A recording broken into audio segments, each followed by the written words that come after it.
Fala galera, sejam bem-vindos a mais uma aula de Direito Civil, Obrigações. Hoje uma aula bem curtinha, vamos trabalhar aqui de forma bem pontual, mas é uma matéria extremamente cobrada em concurso e vamos entrar ali um pouco na prática também.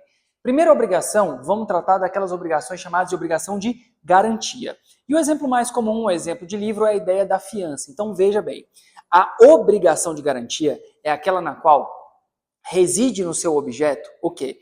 O intento de garantir algo. Então ela vem atrelada a outras relações, a outros negócios jurídicos. Por exemplo, quando tu tem ali a figura da fiança, da caução, do fiador e afins, essas modalidades são tidas como segurança de um negócio jurídico.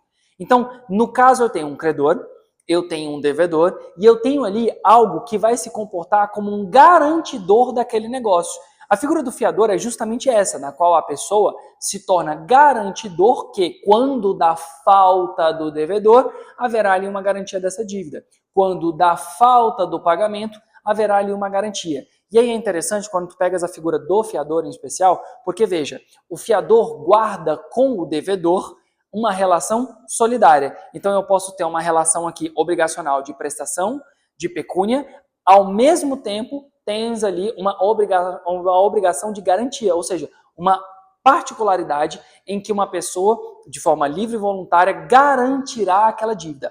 Ponto fundamental, não se esqueçam. No caso do fiador, em caso de pessoa que possua vínculo marital, se ela tiver casamento, se ela tiver ali dentro de uma relação afetiva, nós temos que lembrar que, reconhecido o vínculo, haverá necessidade da outorga. Outorga esta que é chamada de autorização ou outorga marital, mais comumente chamada ainda de outorga uxore. Então, a pessoa casada, a pessoa que estiver ali com seu relacionamento formal, ela tem a necessidade de autorizar essa modalidade de garantia. Ok? Show? Do moment? Massa! Obrigações condicionais.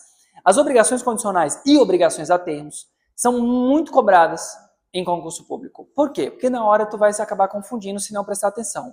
Obrigação condicional sempre vem assim: se acontecer tal coisa, haverá tal outra coisa. Então, se tu passar numa universidade, tu vais ganhar um veículo, por exemplo. Então, a ideia é um evento futuro incerto. Pode acontecer ou não. Então, isso vai ser uma condicional. Ao passo que termo é um evento futuro, mas certo. Ao fim do ano, no seu aniversário, tu vai ganhar um veículo. Então, nesse caso, eu tenho um elemento futuro, mas certo. Ao passo que as condicionais é um elemento futuro, mas incerto. Ok? Show? Massa!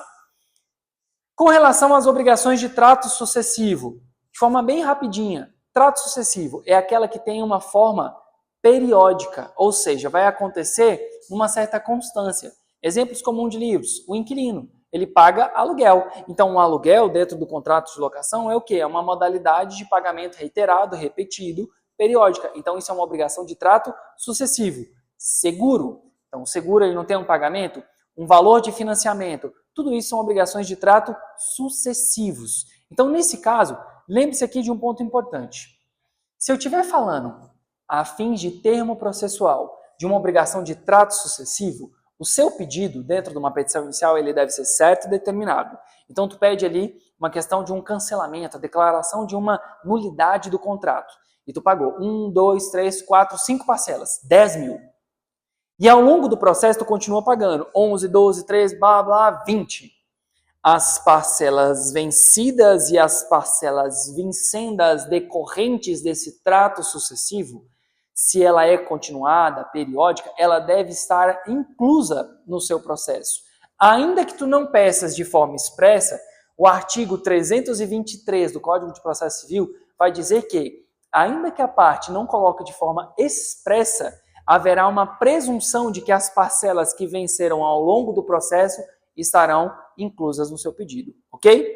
Passando à ideia de trato sucessivo, nós vamos falar de perdas e danos. E aí eu quero falar, hoje vamos atrelar somente ao conteúdo de obrigações. Em outro momento a gente fala desse spoiler aqui. Fica aí para quem estava na sala, quem assistiu a aula. Perdas e danos. Vamos relembrar aqui. Pedido com dano emergente é aquele que é o dano direto, ou seja, o prejuízo imediato. Lucros cessantes, artigo 402 do Código Civil, é o prejuízo que tu teves em razão da conduta ilícita da parte. Exemplo mais comum, bateram no meu carro. A reparação, o conserto, dano emergente. Sou motorista de Uber, sou motorista de outro aplicativo, não vou conseguir, de fato, conduzir a minha atividade profissional. Veja, eu vou deixar de perquirir aquilo, eu vou deixar de receber aquele montante, de perceber aquele montante justamente por conta de uma conduta lesiva de outrem.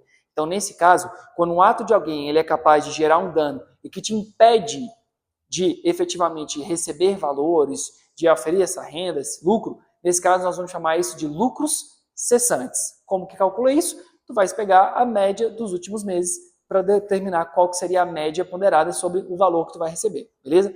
Lucros cessantes, dano emergente. Emergente, direto, lucros cessantes é aquilo que eu deixo de receber. Show? Do moment? Beleza. E aí, coloquei aqui também um extra, um plus para a galera da sala, mas é bom reforçar aqui em vídeo. Juros de mora. A partir de quando que vai atualizar a questão dos juros de mora? Eu tenho a atualização do valor, que é da data do fato, e os juros de mora, ele vai ser da data da citação. Para depois pegar esse spoiler e afins, acompanha aí que a gente vai gravar um videozinho top sobre isso. E para finalizar nossa prova 1, último elemento. Os herdeiros, eles podem ser responsabilizados por uma dívida do decujus? A resposta é sim, mas não no seu patrimônio particular. Na verdade, os herdeiros, eles vão responder somente no limite da herança. Então, quando tu for fazer ali uma sucessão, nós temos uma abertura da sucessão com a morte, princípio da Sainshin, e nós temos a abertura do inventário, e a gente vai falar do espólio. Então, o espólio vai ter tanto os bens do decujus, quanto também as dívidas dele decorrente. E ali, nesse caso, veja, as dívidas, ainda que maiores do que o próprio espólio, não poderão atingir patrimônio particular. Ou seja, não poderão entrar no patrimônio do herdeiro.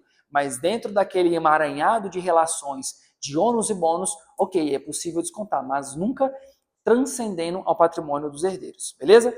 Show? Então, últimazinha aula antes da nossa avaliação A1. Top! Celery de forma bem objetiva. Tamo junto e até a próxima.